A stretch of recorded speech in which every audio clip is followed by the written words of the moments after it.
Welcome back to Worldview. Robert L. Hunziker is an environmental journalist based in Los Angeles, and he joined one of our earlier programs to discuss climate change. We invited him back this week after the Daniel Hawkins interview to further discuss a subject important to him and to all of us, our two endangered poles, and how the melting of Arctic and Antarctic ice and the release of thawing permafrost methane could cause an abrupt climate change event in this century. Obviously, such an event would be a worldwide catastrophe.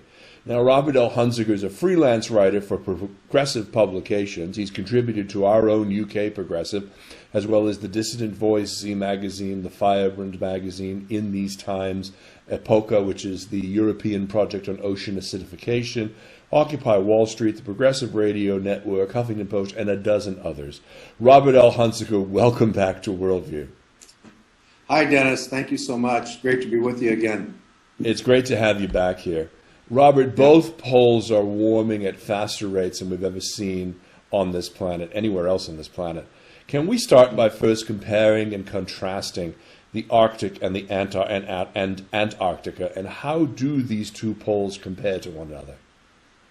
Okay, that's a great question, by the way, because I think that people have a misconception of these poles. The Arctic is really it's an ocean with a big block of ice in the middle of it. So it's floating ice. In other words, if the Arctic were to melt entirely, it wouldn't impact sea level much because it's already displacing the volume of water with its own weight. That's something I think a lot of people don't have an understanding of. Yeah, that makes sense. Okay. Yeah, and also it's the shallowest ocean of all the oceans. The bedrock is at about 1,400 feet from surface. That's where the Russians 10 years ago planted their titanium Russian flag, because the guess is 20–25% of all the world's hydrocarbons are right there. So talk about the greatest irony in the world. Yeah. They can't wait for it to be ice-free, and you got Shell Oil and everybody else looking to get in there as quickly as they can to produce more, what, CO2 into the atmosphere is the net result of that. And we saw how well that worked with the two rigs. One ran aground off of Alaska and the other one was damaged. So, isn't that true? And it's a pristine environment up there, just gorgeous. The other thing, just a kind of an incidental thing, is they don't have penguins in the Arctic, but they have polar bears. In the Antarctica, they have penguins, but no polar bears. Just kind of an incidental, interesting fact. Antarctica, in contrast, is one of the major continents. It's a large landmass of rock and mountains. The ice there is 1 to 2 miles thick. There's a mountain range that, in fact, they have 85% of the ice in the world is right there in the South Pole, Antarctica. There's a mountain range that separates the kind of the middle 2/3 from the bottom other third. It's huge. The highest mountain is 16,000 feet. So there's a lot of geology going on in Antarctica. What's happening is these two poles, you could compare them to the thermostats in your home. The thermostat in your home regulates the climate of your house. The two poles do the same thing. And so it's two big thermostats, one on the top and one at the bottom of the earth, that are controlling a whole bunch of things. Your Gulf Stream, for example, that comes up and warms up Europe. The jet streams in the stratosphere. And we already know that a couple of things are happening here. The World Wildlife Fund conducted an Arctic climate impact assessment study that they spent years doing with the top scientists in the world. And the net result is they were alarmed at how rapidly things are happening. The poles are being affected by the climate change faster than anywhere else on the entire planet. In the Arctic, the temperatures are increasing 2 to 3 times faster than anywhere else on the planet. The summer sea ice has shrunk by 40 to 50% the last 30 years. Their winter temperatures, Fahrenheit, have increased fairly dramatically. And the thick component of the ice, where it's 60, 70, 80 feet thick in the middle part of this big floating block of ice, has thinned considerably. The problem you've got is if you break down the Arctic ice, the thermostat goes out of whack. We're already seeing evidence of that. Now, Dr. James Hansen of NASA, who's one of the leading climatologists in the country, if not the world, he and some other scientists recently did a film about this, and it's called Arctic Thermostat Blows Up. And they've also formed an emergency squad called the Arctic Methane Emergency Group of scientists who blended together all in 2012. They're highly concerned about what's happening. We're seeing the evidence already. You're seeing it with these dramatic, drenching downpours you're getting in England and Wales right now, buckets of water coming down all of a sudden. We're seeing it with these embedded droughts that we had in Syria, which is part of the Fertile Crescent. 6 years they had an embedded drought. Russia had it 2 times back-to-back over the last 4 years. At one point in time, they had to shut down their exports of wheat. Last year in the United States, the farmland in America baked because of an embedded drought. Why embedded droughts? Well, the reason for it is that we're messing around with that thermostat up in the north part.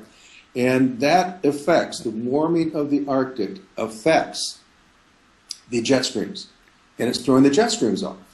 So that's why these climate change things, you know, the people who are these climate deniers are our worst enemy on the planet today, because they're toying around with and belittling the science that's coming out that's legitimate, that's from credible people. It really disturbs me greatly. And these are some of the leaders in our country. They're causing problems. We're not able to shift from fossil fuels to renewables. We've got the whole game plan is laid out. We could do it starting tomorrow, but they won't do it. And they're confusing the public. Now, the canary in the coal mine is Alaska.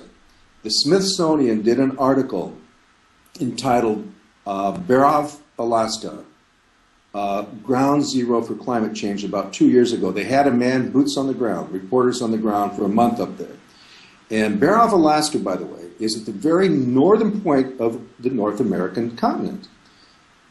It's where the Chukchi and the Beaufort Seas meet, if you look on a map. That's the canary in the coal mine. And what's happening there, and the guys who had the boots on the ground saw it with their own eyes, is that communities, entire communities, are moving from the coastal areas of Alaska inland. For example, in Newtok, Alaska, the schoolhouse that was built 30, 40 years ago will be underwater and be gone within the next 5 years. They're going to have to move it inland. Well, they didn't build it initially on the edge of the water. The water has come to it. The melting of, not the melting, but the thawing of the permafrost is another major problem. The amount of methane trapped in the Arctic is enough to tip the world climate into a major upheaval alone. The amount of carbon that's trapped in the Arctic is twice the amount that we've already released into the atmosphere. So we're looking at an absolute catastrophe. My feeling is anybody who's 20 to 30 years old today is going to witness this. That's what I'm seeing. I'm not a climatologist. I'm not a Dr. James Hansen, but I'm a very good researcher. And I've read a lot about this. And there's a frightening scenario ahead of us. And unless we do something immediately, our own children are going to be living on a planet that's fiercely hot. We're going to see deserts. Already in China, you've got 1,000 square miles of new desert encroaching upon and taking out farmland every year. That's happening in China right now. I was there last year for a media tour of the western regions, which are just underneath Russia.